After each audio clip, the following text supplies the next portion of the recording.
Hi, in this video, we're going to take a look at how you can check for the total storage space is being used by the installation files on the Samsung Galaxy S21 series.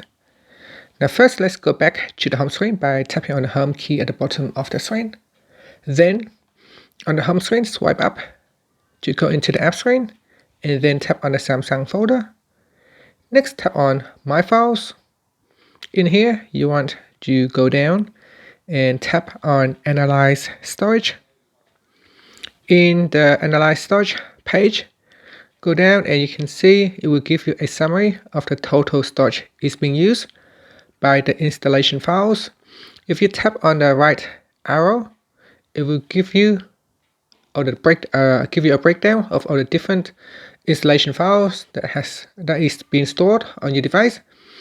Now in here you can see there are two files, and ideally you should delete them after you have installed the applications, because once you have installed the app, you really no longer need to keep them.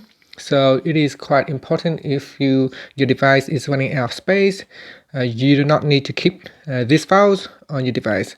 So in here, for example, I can simply select them and delete it from my device. I can move to trash, and that's it. Now while it is moving to trash, it's still staying on your device. It's still taking up your storage space. So if you really want to remove everything, you should really go into your trash bins and empty My Files as well. And that's it. Finally, you can tap on the home key to go back to your home screen. Thank you for watching this video. Please subscribe to my channel for more videos.